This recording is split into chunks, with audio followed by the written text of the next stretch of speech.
नमस्कार, बहुत स्वागत है आपका। आप देख रहे हैं छत्तीसगढ़ राउंड अप। मैं हूं आपके साथ ऋतु ज्ञानवानी। इस वक्त हम जिस खबर की बात करेंगे वो चौंकाने वाली है। जी हां, मर चुका आदमी नकली नोट छाप रहा है। इंदौर में हैरान करने वाला यह केस सामने आया। सरकारी रिकॉर्ड में मुख्य आरोपी राजेश मर चुका है। अशोक बनकर छाप रहा था नकली नोट। गिरोह बनाकर नकली नोट चला रहा था। आरोपी 1 से 1.5 साल से नकली नोट छाप रहे थे। 1 साल में लगभग 30 लाख के जाली नोट ये खपा चुके हैं। फ्लैट से 4 प्रिंटर, नोट छापने की मशीन बरामद की गई है। 1,60,000 रुपए के नकली नोट भी बरामद किए गए हैं। 5 आरोपी गिरफ्तार हुए हैं इस मामले में। एक आरोपी अब भी फरार है। मुख्य आरोपी का नाम राजेश बिरपते है। मुख्य आरोपी मूलतः बैतूल का रहने वाला बताया जा रहा है। आरोपी राजेश नाम बदलकर रह रहा था। अशोक चौहान बनकर रह रहा था मुख्य आरोपी। बैंक खातों से लेकर सारी सरकारी डॉक्यूमेंट अशोक चौहान के नाम से बनवा चुका था। आईबी भी अब आरोपी से पूछताछ करेगी। अन्नपूर्णा थाना पुलिस को बड़ी सफलता इस मामले में मिली है। बताया जा रहा है कि सोशल मीडिया से नकली नोट बनाने का तरीका इसने सीखा था।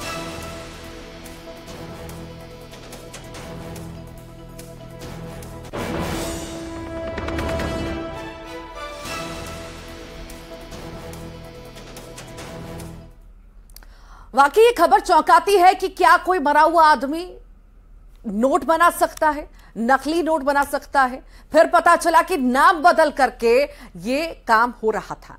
आखिर क्या है इस मामले में जानकारी हमारे साथ सहयोगी हिमांशु जुड़ रहे हैं। वो बताएंगे कि आखिर कैसे और कब से इसकी शुरुआत हुई। हिमांशु, बड़ा गिरोह पकड़ाया गया है। नकली नोट छापा ये करते थे, बड़ी संख्या में नोट छापा करते थे। आखिर कब से ये सिलसिला चल रहा था और ये कहां के रहने वाले हैं, कहां कहां से इनके तार जुड़े हैं? विस्तार से इस बारे में जानकारी दीजिए। इंदौर की अन्नपूर्णा थाना पुलिस को सूचना मिली थी कि क्षेत्र में एक फ्लैट में अवैध रूप से नोट छापे जा रहे हैं। पुलिस ने जब वहां दबिश दी तो बड़ी मात्रा में नोट छापने की मशीनें, कंप्यूटर, प्रिंटर, स्कैनर, यहां तक कि बैंक में नोट की जांच करने वाली मशीन भी इनके पास में मिली। जब अधिकारियों ने उसकी जांच की तो इसमें 5 आरोपियों को तस्दीक किया गया है, जिसमें मुख्य आरोपी राजेश है, जो कि नाम बदलकर यहां पर रह रहा था अशोक चौहान बनके। राजेश ने अपने सारे आइडेंटिटी कार्ड जो होते हैं, Aadhaar card, pan card, driving licence, bank, सब अशोक चौहान के नाम से बना करके रखे हुए थे। और उसने ये इसलिए किया था कि कहीं भी वो पकड़ा जाता है तो राजेश का नाम आए और अशोक जो है वो बरी हो जाए, और इस तरीके से उसने कर रखा था। और इनके पास जो मशीन मिली है वो एक बार में 50 लाख रुपए के नोट छाप सकती है। पुलिस ने मौके से 1,60,000 रुपए की करेंसी जब्त की है, जो कि फेक करेंसी है। और इनका एक साथी जो है मौके से फरार है। राजेश, जो कि बैतूल का रहने वाला है, बैतूल से आने के बाद इसने इंदौर में इस तरीके के एक गिरोह बनाया, 5 लोगों को अपने साथ जोड़ा। इसके बाद ये नोट छापने के बाद नोट को चलाने के लिए इन्होंने कुछ लोगों को जोड़ा, जिनको एक रेशो में अमाउंट देते थे कि जितने भी वो नोट चलाते थे उसका 20% या इस तरीके का अमाउंट उनको दिया जाता था, और वो लोग नोट खपाते थे। जैसा कि अभी तक 30 लाख रुपए के नोट बाजार में खपाने की पुष्टि पुलिस ने की है। पुलिस इसकी गंभीरता से जांच कर रही है और इसमें कई अन्य भी खुलासे हो सकते हैं कि इन लोगों ने यह नकली नोट जो कि हूबहू असली नोट की तरह दिखते थे, इसको इन्होंने कहां चलाया है, कहां खपाया है। लेकिन ये चौंकाने वाला मामला जरूर है, क्योंकि जो व्यक्ति मर चुका है उसकी आइडेंटिटी का इस्तेमाल करके ये अपराध कर रहे थे, और छोटा मोटा नहीं, एक बहुत बड़ा अपराध कर रहे थे। और बड़े पैमाने पर इन्होंने फेक करेंसी छापी है और उसको मार्केट में भी चलाई है। पुलिस अब इस मामले की जांच कर रही है और उन लोगों की भी पहचान करने में जुटी है कि कौन लोग इनसे इस तरीके के नकली नोट लेते थे और वो बाजार में चलाते थे। इसकी पुलिस जांच कर रही है। अलग अलग टीमें बनाई गई हैं, और जो एक आरोपी फरार है उसके पकड़ने के बाद और भी कई बड़े खुलासे होने की संभावना है। ठीक, बहुत बहुत शुक्रिया हिमांशु जानकारी को साझा करने के लिए। आगे बढ़ते हैं, शाहजहांपुर से बड़ी खबर की बात कर लेते हैं, जहां पर भीषण सड़क हादसा हुआ। बेकाबू ट्रक ने ट्रैक्टर ट्रॉली को टक्कर मार दी। हादसे में 4 लोगों की मौत हो गई। अकोदिया शुजालपुर रोड की यह घटना इस वक्त आपको बता रहे हैं, जहां पर यह बड़ा हादसा होना बताया जा रहा है। ट्रक ने ट्रैक्टर ट्रॉली को टक्कर मार दी, जिसमें यह बड़ा हादसा हो गया और 4 लोगों की मौत हो गई। ट्रक ने ट्रैक्टर ट्रॉली को टक्कर मार दी है और यह बड़ा हादसा हुआ है।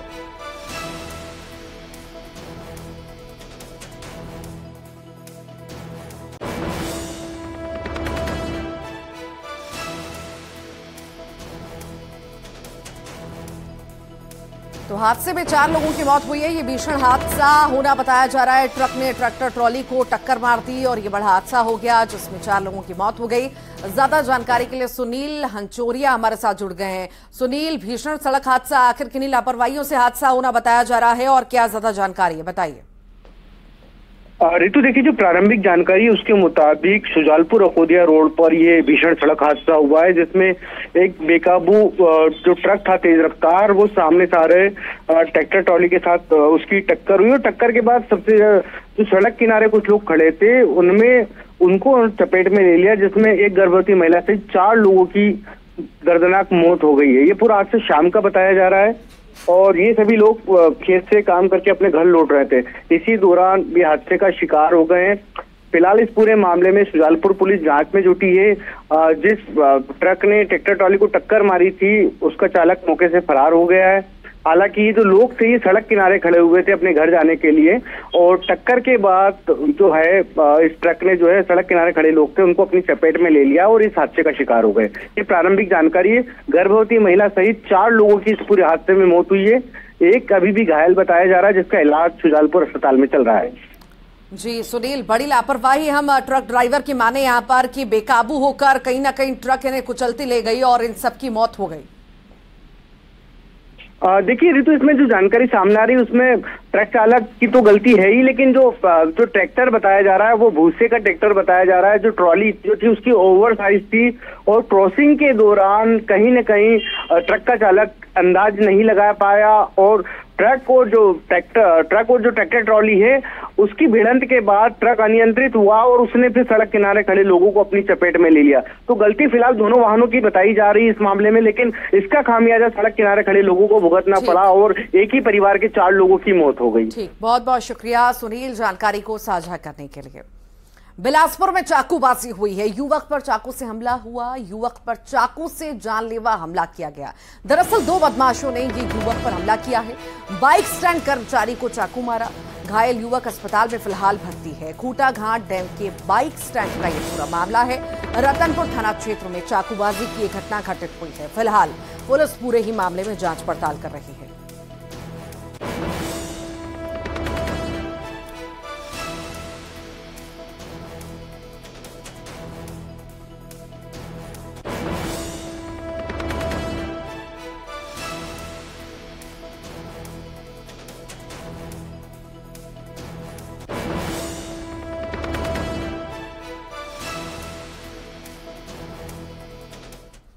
और कैबिनेट की बैठक अब खत्म हो चुकी है। छत्तीसगढ़ में बघेल कैबिनेट की बैठक चली और जो खत्म हुई भूपेश बघेल कैबिनेट की बैठक खत्म हुई। अब आपको बता दें कि कई मुद्दों पर चर्चा हुई है इस बैठक में। थोड़ी देर में मंत्री अकबर अब पीसी करेंगे, कैबिनेट के फैसलों की जानकारी देंगे।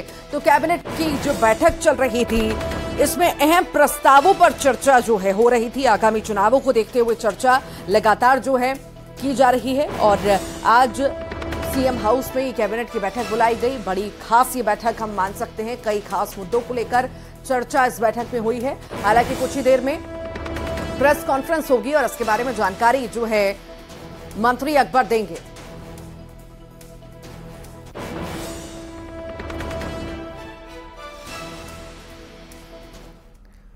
बिलासपुर की बात करते हैं जहां ठगों के हौसले बुलंद हो चुके हैं। ठगों ने बिलासपुर के एसपी संतोष सिंह के नाम पर फेसबुक अकाउंट बनाकर लोगों से पैसे मांग रहा था।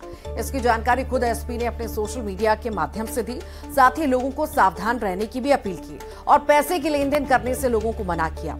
दरअसल ठगों ने अकाउंट बनाकर अलग अलग बहानों से लोगों से पैसे की मांग कर रहा था।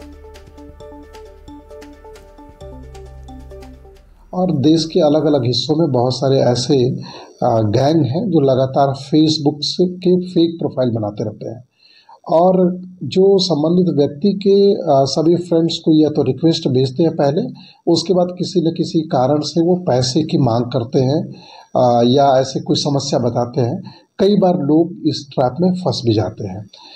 इसको बहुत समझने की ज़रूरत है कि कोई भी व्यक्ति जो फेसबुक पे दिख रहा है, जब तक आप उसको जानते ना हो, जब तक वेरीफाई ना हो, तब तक आप दोस्ती ना करें। और पैसे मांगने की बात तो बिल्कुल ही आपको कोई उसकी मांग करता है तो अलर्ट हो जाए। कोंडागांव की बात करेंगे, जहां नगर पालिका में पार्षद और अध्यक्ष ने सीएमओ पर भ्रष्टाचार के आरोप लगाते हुए तत्काल उसे हटाने की मांग की। नाराज पार्षदों ने सीएमओ पर नियमों को तोड़कर अपने चहेते ठेकेदारों को कमीशन लेकर काम देने और आर्थिक अनियमितता का आरोप लगाया। नगर पालिका अध्यक्ष ने कहा कि बिना उनसे पूछे ही उनके कमरे का रेनोवेशन कर दिया गया। आगे उन्होंने कहा कि नए अधिकारी सिर्फ बड़े टेंडर के काम पर ही रुचि दिखाते हैं। वहीं सीएमओ ने सारे आरोपों को निराधार बताया। जो कार्य रुके हुए हैं इनके आने के बाद से ही रुके हैं, चाहे विकास कार्य हो, टेंडर कार्य हो या हमारे निकाय के भी छोटे मोटे कार्य हो, सारे रुके हुए हैं। पूरे काम इनके कारण से अभी रुके हुए हैं। ये क्योंकि कार्य में बिल्कुल ध्यान नहीं दे रहे। इनका मोटो बस ये एक मकसद बना के आए हैं, इनको बड़े बड़े जो टेंडर हैं बस उन्हीं में काम करना है, बाकी छोटे मोटे चीज़ों से इनको कोई मतलब नहीं है। जब से सीएमओ जो नए आए हैं तब से हम लोग त्रस्त हैं, परेशान हैं, क्योंकि पहले कुछ सीएमओ द्वारा हमें पूरे जानकारी मिली करती थी व्हाट्सएप के माध्यम से, लेकिन जब से आए हैं कुछ भी कार्यों का हमें जानकारी नहीं होता। चाहे तो सभी पार्षद से पूछ सकते हैं, अभी सभी त्रस्त हैं। कोरबा की बात करेंगे, जहां घोडेवा से पंखा दफाई तक बसे गरीब जनता के बेदखली आदेश पर मार्क्सवादी कम्युनिस्ट पार्टी ने रोक लगाने की मांग की है। दरअसल कोरबा नगर निगम के जमीन पर 50 साल से ज्यादा समय से सैकड़ों भूमिहीन लोग रह रहे थे।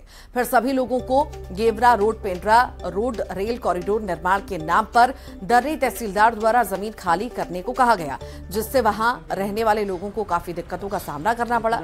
मार्क्सवादी कम्युनिस्ट पार्टी ने दर्री तहसीलदार को ज्ञापन सौंपते हुए बेदखली आदेश को रोकने की मांग की। माकपा ने इस आदेश को अमानवीय बताकर इसका विरोध किया।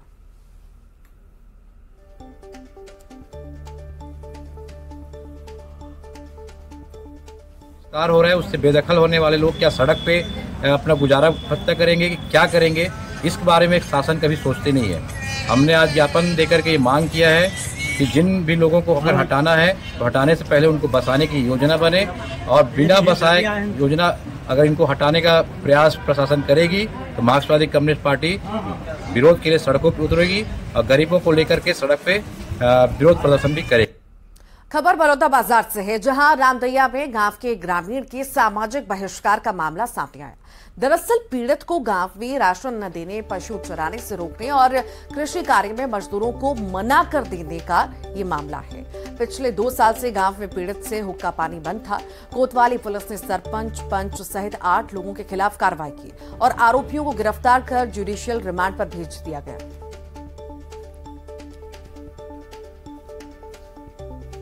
मामला है जिसमें जो पीड़ित है ममता, उन्होंने शिकायत दी थी कि 2 वर्ष पूर्व ग्राम स्तर में कुछ कार्य कराया गया था, जिसके एवज में उनसे कुछ पैसे का मांग ग्राम पंचायत बॉडी द्वारा किया जा रहा था। नहीं देने के बदले में ग्राम पंचायत रामदैया के द्वारा उन्हें सामाजिक बहिष्कृत कर दिया गया है और उनके यहाँ धर्म किसी को काम करने से, मजदूरी करने से मना कर दिया गया है। जिस आवेदन पर से अपराध क्रमांक 622/23 पंजीबद्ध धारा 384 एक्शन लिया गया और कुल 8 लोगों को गिरफ्तार कर दिया। बलरामपुर की बात करेंगे, जहां जिला मुख्यालय से होकर गुजरने वाली नेशनल हाईवे 343 की स्थिति जर्जर हो चुकी है। पूरी सड़क गड्ढे में तब्दील हो चुकी है। बरसात के बाद सड़क के गड्ढे में पानी भर जाने की वजह से सड़क हादसे भी हो रहे हैं। साथ ही आने वाले लोगों को, राहगीरों को काफी दिक्कतों का सामना करना पड़ रहा है। तस्वीरें आप देख रहे हैं। इस बाबत जब बलरामपुर कलेक्टर से बात की गई तो उन्होंने कहा कि बरसात के बाद सड़क के मरम्मत का काम करवाने का फैसला लिया गया।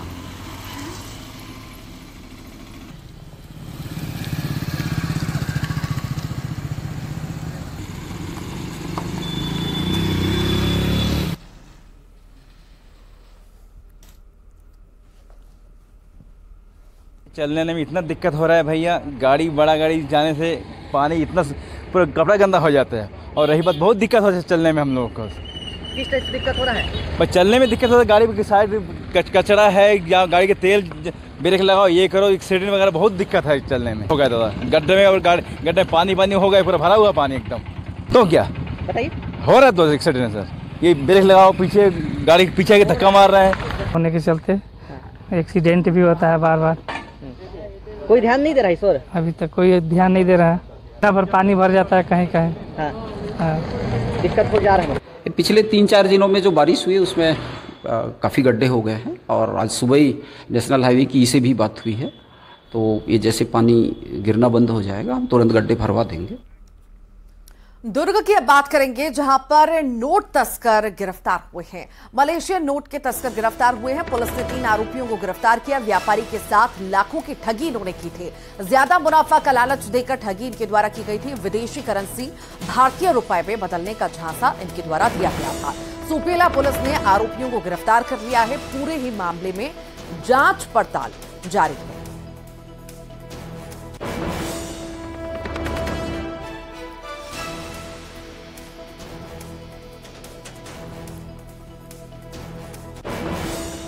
नोट तस्कर जो है, इनकी गिरफ्तारी हुई है। ज्यादा मुनाफा कमाने के चक्कर में इन्होंने जो है लालच दिया था। और उनकी शॉप है, उनको आकर मलेशियन करेंसी देकर एक्सचेंज करने की बात कही। इस पर से इनके बीच आपस में डील हुई कि ये 3.5 लाख रुपए देंगे, उसके बदले वो मलेशियन करेंसी देंगे। और जब सारी चीज़ें हो गई तब इन्होंने 3.5 लाख रुपए ले लिया। और जब प्रार्थी उस पैसे, उनका जो मलेशियन करेंसी है, उसको जब बाद में खोल कर देखा तो सारे फेक नोट्स निकले। उस पर से इन्होंने सुपेला थाना में अपराध पंजीबद्ध कराया, जिस पर से सुपेला थाना की टीम ने आरोपियों को पतासाजी करते हुए, घेराबंदी करते हुए, ये पश्चिम बंगाल के रहने वाले थे आरोपी, और ये अपना सारा चीज़ समेटकर भागने की फिराक में थे। और इसी पर ज्यादा जानकारी के लिए सहयोगी मिथिलेश ठाकुर हमारे साथ जुड़ गए हैं। मिथिलेश, नोट तस्कर गिरफ्तार हुए हैं, आखिर क्या ज्यादा जानकारी है? शुरुआती जांच में क्या कुछ सामने आ पाया है?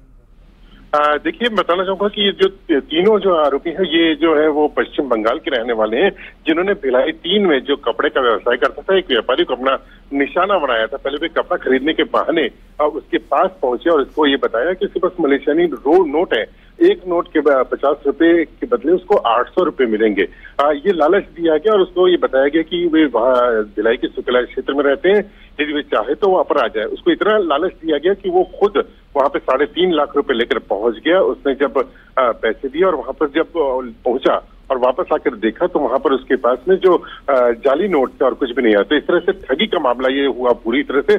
इसकी शिकायत होते ही पुलिस एक्शन में आई और पुलिस ने पूरे मामले की जांच की। तीनों आरोपी को पकड़ा जा चुका है और तीनों से पूछताछ चल रही है कि जिस तरह से ये लोग ने ये लालच दिया था, जिस तरह से इसने उन्होंने बताया था कि मलेशियानी नोट है ये इनके पास में, वो कहाँ से आया, कैसे क्या है, इनका कोई बड़ा गिरोह तो नहीं है, कि किन किन लोगों को इन्होंने अपना शिकार बनाया, तमाम चीजों की भी अभी जांच चल रही है। हो सकता है कि जांच के बाद में और भी बहुत सारे खुलासे हों। तो फिलहाल पुलिस ने आरोपियों को गिरफ्तार कर लिया, उनके विरुद्ध कार्रवाई की जा रही है। ठीक, बहुत बहुत शुक्रिया मिथिलेश। इंदौर से बड़ी खबर की बात करेंगे, जहां पर बच्ची से छेड़छाड़ हुई है। दरअसल ऑटो ड्राइवर ने अश्लील हरकत बच्ची के साथ की है। 4 साल की बच्ची के साथ ऑटो ड्राइवर ने अश्लील हरकत की। स्कूल से घर छोड़ते वक्त सुनी गली में बच्ची का फायदा उठाया। बच्ची ने घर पर आकर माता पिता को ऑटो चालक की हरकत बताई। ऑटो चालक को पुलिस ने फिलहाल गिरफ्तार कर लिया है। यह पूरा मामला जो है संयोगितागंज थाना क्षेत्र का बताया जा रहा है। तो बच्ची के साथ, 4 साल की बच्ची के साथ ऑटो चालक ने छेड़छाड़ की है। मौके का फायदा उठाकर छेड़छाड़ बच्ची के साथ की गई। ये पूरा मामला संयोगितागंज थाना क्षेत्र का है। फिलहाल पुलिस ने गिरफ्तारी जो है ऑटो चालक की कर ली है। इस मामले में कार्रवाई लगातार जारी है।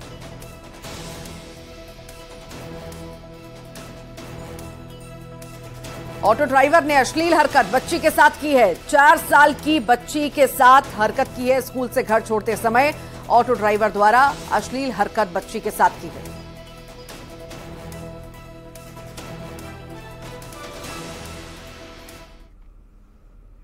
और आइए अब देखेंगे 25 सेकंड में खबर।